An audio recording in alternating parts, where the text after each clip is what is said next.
संभल में हिंसा होती है और संभल में हिंसा कौन करवाता है? कौन उत्तर प्रदेश की शांति भंग करना चाहता है और उसका चुनाव से क्या मतलब है? और आखिर संभल के गुनाहगार कौन हैं? और हिंसा कराने वाले लोग कौन से हैं जिन 4 लोगों के खिलाफ एफआईआर दर्ज हुई है? और आखिर योगी बाबा का बुलडोजर संभल में चलेगा कि नहीं? पूरा वीडियो विस्तार से देखिए।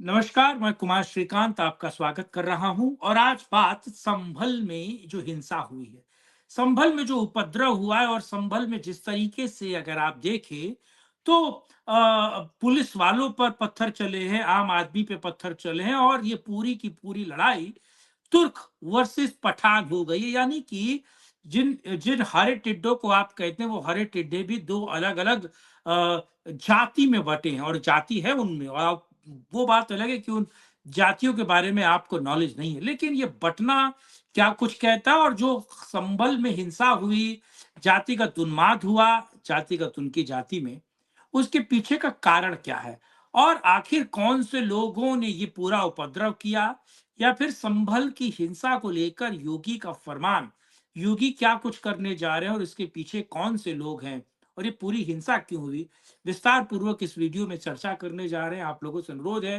कि वीडियो को अंत तक देखिए, लाइक शेयर, चैनल को सब्सक्राइब कीजिए।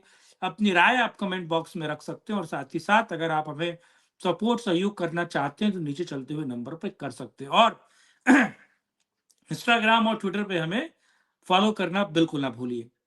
देखिए, आपको पता है कुर्की में किस तरीके से चुनाव हुआ और उस चुनाव में जहां 68% मुस्लिम होने के बावजूद भी एक हिंदू नेता जीता और वो भी बीजेपी का नेता जीता। मुसलमानों ने सीधे तौर पर वहां के जो पसमानदा मुसलमान थे, उन्होंने कैसे लगातार तुर्क वहां के विधायक बनते थे और लगातार आप समझिए कि तुर्क ही वहां के मेंबर ऑफ पार्लियामेंट बनते थे संभल से।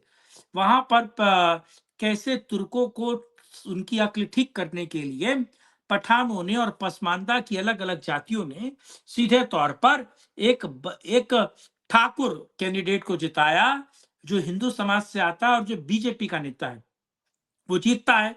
और जीतने के बाद ये खबर तो सबको पता थी कि वो जीत रहा है और वो तकरीबन 1,40,000 वोटों से अधिक से जीतता है। और जीत के तुरंत बाद आप देखते हैं कि लोअर कोर्ट का एक डिसीजन होता है। लोअर कोर्ट सीधे तौर पर ये बता रहा है और उसके डिसीजन में एक उनसे अपील की जाती है कि संभल में जो ईदगाह मस्जिद है जो बड़ी मस्जिद है उसका सर्वे किया जाए। लोग पहुंचते हैं या फिर सरकारी महकमा पहुंचता है, सर्वे करता है। पहले सर्वे में तो कोई दिक्कत नहीं, लेकिन जहां ये खबर आ रही है कि साहब समाजवादी पार्टी का कैंडिडेट हार गया, यानी कि तुर्क हार गया है, तो ये तुर्क तुर्क जो है वो पठानों से और पसमानदाओं से बदला लेने के लिए ये खबर फैलाते हैं, ये सूचना देते हैं कि किस तरीके से संभल में जो सर्वे कमेटी आई है मस्जिद के सर्वे के लिए, वो वजू खाने को खाली कर रही है, वो वहां पर तोड़फोड़ कर रही है, वो वहां पर खुदाई कर रही है और ये खबर पहुंचती है, दंगा होता है। तुर्क बड़े पैमाने पर पत्थर, और समझिए कि अ, तकरीबन 2.5 टन पत्थर वहां सड़क पर है, ईंट रोड़े सड़क पर है। तो ये सारा ईंट रोड़ा एक दिन में या 2 घंटे के अंदर कैसे आ जाता है? आप समझिए, ये अफवाह फैलाई जाती है, सोशल मीडिया के थ्रू फैलाई जाती है, लोगों को इकट्ठा किया जाता है, हरे टिड्डों को, और हरे टिड्डे आकर वहां पर पत्थरबाजी करते हैं, एक दूसरे पे पत्थरबाजी करते हैं। और एक दूसरे पे पत्थरबाजी केवल एक समुदाय नहीं, 3 से 4 अलग अलग ग्रुप हैं हरे टिड्डों के जो आपस में पत्थरबाजी करते हैं। और पत्थरबाजी में जो तुर्क हैं वो उसका फायदा उठाते हैं और जो 4 लोग मरे हैं वो सारे पठान हैं। बड़ा सवाल है कि पठानों को ही कैसे गोली लगी, तुर्कों को गोली नहीं लगी। और पुलिस की फायरिंग नहीं है, पुलिस ने सीधे तौर पर इस पे फायरिंग नहीं की है।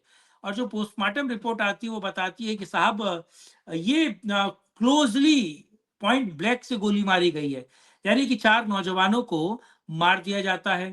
और कहा जा रहा है तुर्कों के द्वारा मारा गया पठानों की ये हत्या है, यानी कि इस हार का बदला लिया जा रहा है।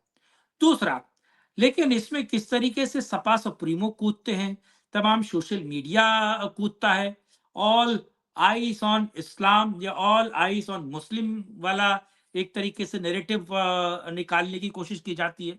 किस तरीके से इस पूरे के पूरे नैरेटिव को एक अलग रुख देने की कोशिश की जाती है, और आपने देखा आखिर कैसे ये सारी चीजें बन रही हैं। बहरहाल, आप ये समझिए कि इसमें फिर पुलिस प्रशासन आता है। पुलिस प्रशासन एसपी कृष्ण जो बिश्नोई हैं, वो सीधे तौर पर युवाओं से कहते हैं कि किसी नेता के बहकावे में आकर अपना भविष्य बर्बाद मत करो, घर चले जाओ। यानी कि पुलिस इस पूरे दंगे को रोकने की कोशिश करती है। एक मानविक पक्ष पुलिस का इस पूरे दंगे में निकल कर आता है। खैर, उसके बाद पुलिस पे पत्थरबाजी होती है और बहुत मुश्किल से पुलिस सर्वे वाली टीम को वहां से निकालती है। लेकिन बड़ा सवाल यह है कि सुनियोजित तरीके से दंगा प्लान किया जाता है, सुनियोजित तरीके से इस दंगे को रचा जाता है। किस तरीके से उत्तर प्रदेश चुनाव में अपनी हार और खीस को मिटाने के लिए दंगा कराया जा रहा है। किस तरीके से सपा सुप्रीमो इस दंगे के मॉफ्टेड वीडियो का मतलब होता है एक ही अंश, वो सोशल मीडिया पर डालते हैं। कैसे ये पूरा दंगा एक अलग रुख ले लेता, कैसे इस पूरे दंगे को देखा जाना चाहिए। पुलिस बड़ी कार्रवाई करने वाली है। पुलिस यूएपीए के तहत लोगों को गिरफ्तार कर रही है, सीसीटीवी से निकाल रही है लोगों को, मोबाइल कैमरे में जो रिकॉर्डिंग है वो निकाल रही है, और सीधे तरीके से जो ड्रोन उड़ाए थे पुलिस ने, उसमें से भी बहुत सारी फुटेज पुलिस के पास आ रही है। यानी कि बाबा का बुलडोजर अब संभल में भी चलेगा। और जिन जो लोग इस मुगालते में है कि सुप्रीम कोर्ट ने बाबा के बुलडोजर पर ब्रेक लगा दिया है, वो शायद मुझे लगता है खबर को या चीजों को समझ नहीं पाए। बुलडोजर पर ब्रेक नहीं लगा, बल्कि बुलडोजर और बेहतर तरीके से चलने वाला है, बाबा का बुलडोजर संभल में। तो यूएपीए लगेगा, संभल में बुलडोजर चलेगा, और ऐसे देश विरोधी और दंगा युक्त लोग 2 फुट जमीन के नीचे ही नजर आएंगे। बहरहाल, ये पूरा वीडियो आपको कैसा लगा, कमेंट बॉक्स में अपनी राय रखिएगा। वीडियो को लाइक, शेयर, चैनल को सब्सक्राइब कीजिएगा, और हमें सपोर्ट सहयोग जरूर दीजिएगा। साथ जुड़ने के लिए, इस मुद्दे बात करने के लिए बहुत धन्यवाद। कल फिर मिलेंगे, रहेगा राष्ट्रीय एक और चर्चा। जय हिंद, जय भारत, वंदे मातरम, नमस्कार, जय श्री राम।